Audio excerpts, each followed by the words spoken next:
the beginning of the French and Indian War in 1754, it appeared that the French was going to win. The war was going poorly for the British. The British decision to fight over the Ohio Valley area in North America looked like a poor choice because they were losing most of the battles. They lost a major battle in 1755 at the current site of Pittsburgh, Pennsylvania. At that battle, the commanding British general William Braddock was killed, and an officer of the Virginia militia, George Washington, helped the British to regroup. Washington became famous because of the skill and courage he showed at that battle. 2 of the 4 factors change in favor of Britain. In 1756, 2 of the 4 factors of group success changed significantly to Britain's advantage. The first factor change was leadership. That change happened when the British Parliament got a new leader named William Pitt. William Pitt made many changes. He improved the leadership in the British Army by appointing new generals. The second factor that changed was resources. Pitt increased the resources by spending more on war materials and sending more British soldiers to fight in North America. Britain had now gained the advantage in leadership and resources in the French and Indian War. The factors of motivation and capability did not change. Both France and Britain were still motivated and willing to fight to keep their colonial possessions in North America. Also, the quality and training of each country's army, navy, and weapons did not change. The new British military leaders and new supplies changed the balance in the French and Indian War. Britain started winning battles. In 1760, France had lost possession of its key forts at Quebec and Montreal, and the British Army controlled almost all the French colonies in North America. Here's our summary.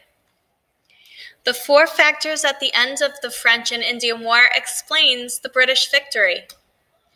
In capability, the quality and the training of the armies and the navies and the quality of weapons did not change. In leadership, William Pitt became the leader. In resources, Britain sent more troops and supplies. In motivation, both France and Britain were willing to continue fighting to keep their colonies in North America. How does the French and Indian War end? The French are defeated. The Treaty of Paris in 1763. The Treaty of Paris of 1763 ended the French and Indian War. In the Treaty of Paris, the French agreed to give almost all of their colonial possessions in North America to Britain. The French were allowed to keep a few islands in the Caribbean, but lost everything else. Because most of France's colonial possessions were now under the control of the British Army, France did not have much choice in what land would be given to the British. Also, because Spain was allied with France during the French and Indian War, Spain had to give up Florida to the British. After 1763, Britain controlled a large portion of North America.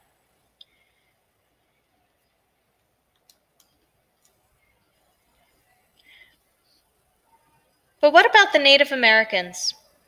The fighting between the French and the British ended with the Treaty of Paris in 1763, but the Native Americans were not included in those peace negotiations. Negotiations are talks between 2 sides to make an agreement. Negotiating is one way to accommodate. Not including the Native Americans in the negotiations would become a new British problem. Britain immediately fights another war. Changed relations with Native Americans. After the French and Indian War, Britain gained more control over Native Americans. For example, the Iroquois lost much of its influence and wealth. The Iroquois had previously traded with both the French in Canada and the British in New York. By trading with both countries, the Iroquois increased their wealth, which they then used to control smaller Native American tribes such as the Shawnee and Miami in the Ohio Valley. When the French left Canada, the Iroquois became dependent on the British for trade. Their old system of trade, where they played the French against the English, came to an end, and the Iroquois no longer controlled the tribes in the Ohio Valley. Those tribes, such as the Shawnee, Miami, and Ottawa, began to make political decisions on their own. Pontiac's War. Several tribes from the Ohio Valley area banded together under the leadership of Chief Pontiac and the Iroquois tribe.